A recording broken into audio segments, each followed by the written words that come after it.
So, have you ever been on an adventure before? An adventure? Avery flapped beside the mage. Not really. My life back home was always just peaceful and serene. I liked it that way, though. I used to live in a pretty large pixie village, and there were always fun things to do. I had so many friends and loved ones. Oh yeah? Lewis smiled broadly. Did you have a boyfriend back home? Or maybe a girlfriend? Avery maintained a smile, but they started to fly up toward the front of the group. No, nothing like that. I'm not into relationships or romance. They peered ahead down the corridor where they were walking. If they remembered the specs on the morning map, there was supposed to be a trap in this hallway. If they could just find out where it was before Marina. Not into romance? Lewis hopped up beside them, practically knocking Gina out of the way. You must have never experienced it before. I bet if you found the right guy, you'd find out how awesome love is. Avery flapped their wings and then flew ahead of Marina.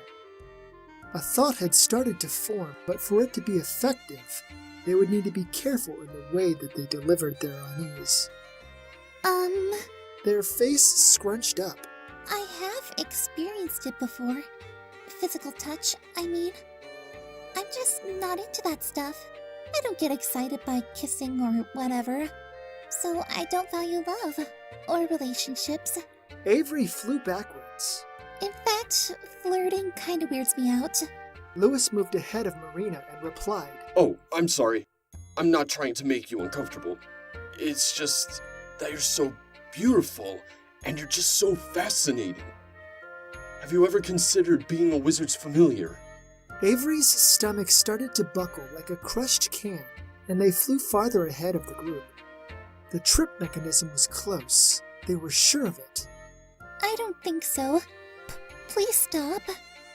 All at once, the other three hobos yelled. Lewis! Their voices were hard and full of righteous defense for the poor little pixie. Avery reveled in their discontent, but regarding Lewis's overwhelming nature, not so much. Lewis stopped, and he opened his mouth, but then his left foot sank down a little. Lewis, you dumbass! A spear zipped out of the wall and pierced Lewis's side. Avery screamed out along with the other hobos. Lewis! His body slumped a little, but he still looked around. Marina went to him first, and she helped him off of the spear. As soon as she did, Melina started chanting a strange spell. Her hands glowed with a greenish-white light, and then she touched the entry wound. Blood spilled out of the mage as if he were a broken open casket of ale.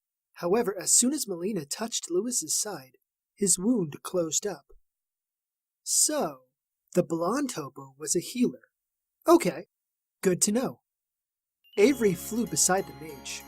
Oh, Lewis, I'm so sorry. It's totally my fault. I shouldn't have flown ahead causing you to chase me, even though you were making me feel really uncomfortable with your attention. Still, you got hurt because of me. No, he got hurt because of himself. She reached down and pinched Lewis's ear, twisting it tightly between a thumb and index finger. You're going to behave from now on, aren't you, Lewis? Yeah. I'll stop flirting. Marina pointed a dagger at his face. You had better. Remember what happened at the fighting tournament? You were almost trampled for your lecherous ways. I know. And remember the trip through the Forest of Doom? The elves don't want you coming back. Honestly, why do we even adventure with you? Lewis gave them a sheepish smile. 'Cause you three are kind of bitches and no other mage wanted to travel with. All three women started slapping him over and over. Kidding! I was kidding! Whatever. You had better start pulling your weight, or I vote to leave your ass in the next podunk town we come across. Agreed. Avery snickered into their hand. You three are funny. I can be funny too!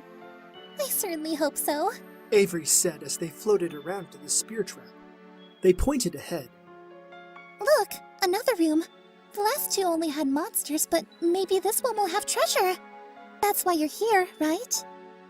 You bet it is. We had better get some coin on this venture, otherwise we're going to sell Lewis's wand. But I need my wand to do magic and stuff. Well, then you had better hope we find treasure. Melina gave him a wink and then helped him to his feet. The marching order continued as it had before. Slowly, Marina crept into the room first, followed by Gina. Melina and Lewis came in next, and Avery floated above them. At the moment, they were in Quinn's room. A sudden tickling flickered in their throat, and so did a little bit of fear. Normally, Avery got along with almost everyone working in their dungeon. Almost. Had it been anyone else's room, then Avery could have let the prank go on longer. But Quinn was not like any other monster employed here. What a waste. Avery had so many ideas on how to torment these hobos. The room was fairly long, spanning about 50 or 60 feet. Brown stonework spanned the floors and the walls.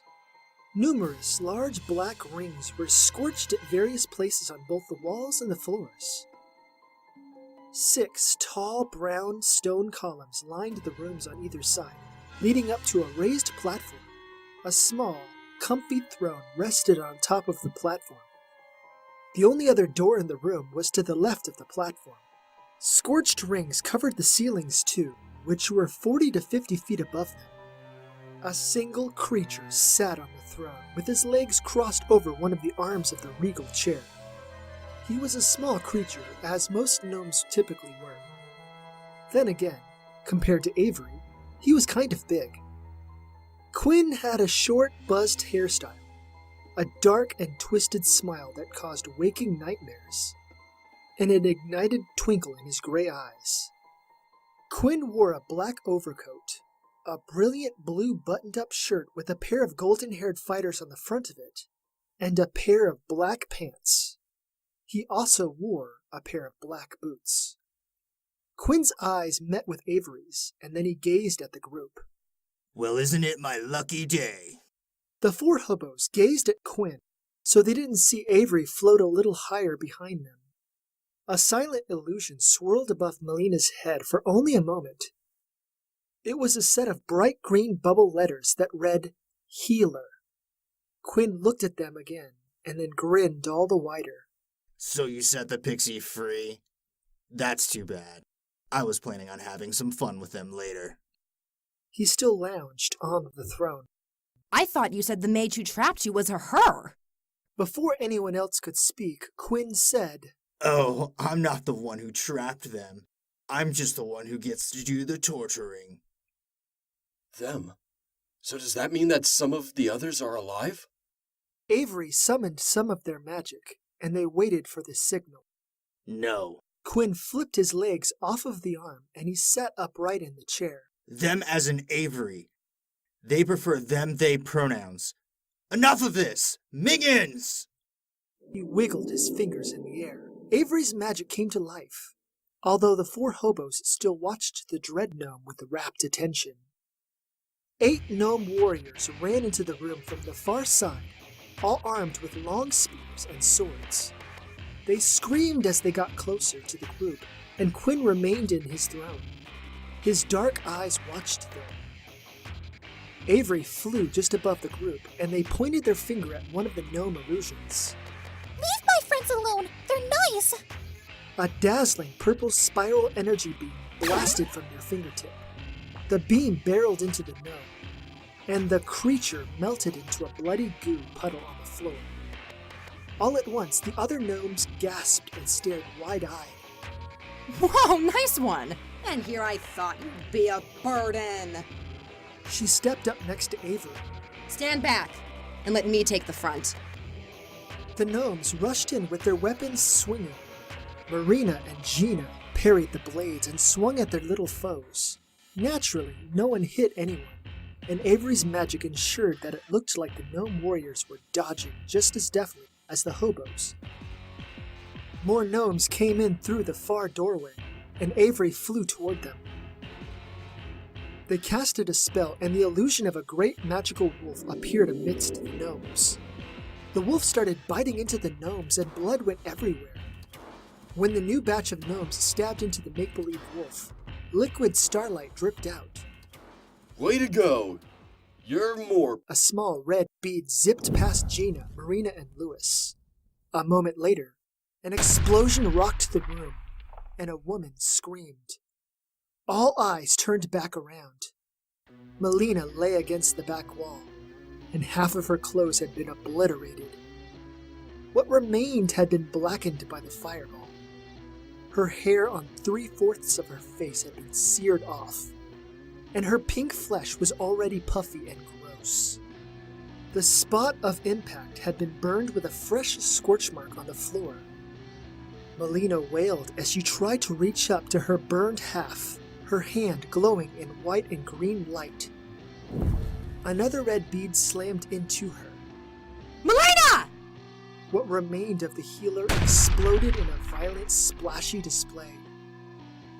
Avery averted their eyes, but she still pretended to summon another wolf to replace the first one who had died. You bastard! He pointed his wand toward Quinn. Take this, you shrimpy little piece of shit! A lightning bolt extended out of the wand and moved right for Quinn's throne. The lightning bolt struck an opaque bubble around the throne, and the energy splintered off in other directions. Quinn just smiled wider. Quinn held up both hands, and between each finger, a glowing red bead pulsated with life. Oh shit! 6 red beads blasted toward the hobos as Avery floated above the throne and watched helplessly. 3 of the beads struck Lewis. One of them missed Marina as she jumped and spun around in the air.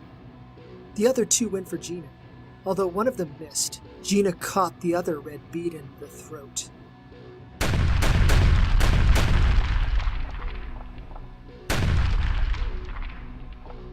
While Marina had deftly avoided a fireball of her own, the concussive blasts from so many other explosions sent her toppling to the floor. She skidded across the stone, closer to the throne. Marina tried to rise, but then stopped and gazed at the gnomes who approached her.